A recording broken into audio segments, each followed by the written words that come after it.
ہے دوستوں، اللہ رب العزت کا جو گھر ہے، خانہ کعبہ ہے، بیت اللہ شریف ہے، یہ ہزاروں دنیا میں بسنے والے مسلمانوں کا مرکز ہے، جہاں پر ہر جگہ سے دنیا کے خطے خطے سے لوگ جو ہے اس خانہ کعبہ کے طواف کے لیے آیا کرتے ہیں۔ حاجی آتے ہیں حج کرنے کے لیے، بہت سے لوگ عمرہ کرنے کے لیے آتے ہیں۔ خانہ کعبہ کا چکر 24 گھنٹہ چلتا ہی رہتا ہے، کبھی اس خانہ کعبہ کا چکر رکتا نہیں ہے اور ہمیشہ برابر چلتا رہتا ہے۔ اتنا عزیز اور اتنا مقدس وہ جگہ، اتنی پاک وہ جگہ ہے جسے ہم آپ جو ہے مکۃ المکرمہ کے نام سے جانتے ہیں، جس جگہ پر خانہ کعبہ موجود ہے۔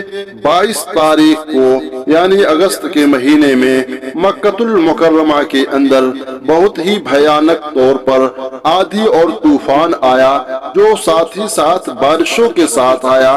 بہت سے لوگ اس طوفان میں ادھر سے ادھر بکھر گئے، کوئی انسان اپنی جگہ سے صحیح طور پر کھڑا نہیں ہوتا تھا۔ طریقے سے خانہ کعبہ یعنی مکۃ المکرمہ کے اندر طوفان اور بارشوں کا نزول ہوا۔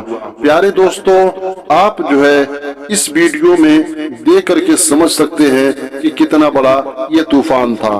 پہلے آپ اس ویڈیو کو دیکھیں، اس کے بعد میں اس کے بارے میں حقیقت بتاتا ہوں۔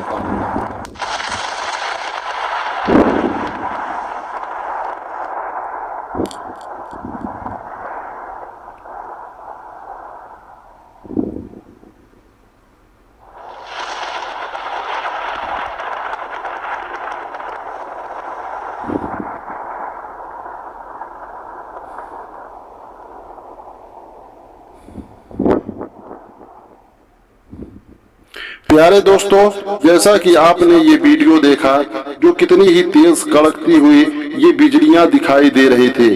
پیارے دوستوں، میں آپ کو بتا دوں، بیتے 22 اگست کو حاجی اسی مہینے اسی سال جو ہے کہ 2023 کا یہ واقعہ ہے، جو مکۃ المکرمہ کے اندر بہت ہی زوردار طور پر طوفان آیا، ساتھ ہی ساتھ بجلیوں کی کڑکڑاہٹ سے لوگوں کے اندر خوف سما گیا۔ دوستوں، اگر اس طوفان کے تعلق سے اگر آپ کی کوئی رائے ہے اس بجلیوں کے آنے کے تعلق سے، تو کمنٹ باکس میں ضرور آپ بتائیں کہ آخر اس طریقے سے مکۃ المکرمہ کے اندر اتنا بڑا اور اتنا بھیانک طوفان بجلیوں کے ساتھ کیوں آیا۔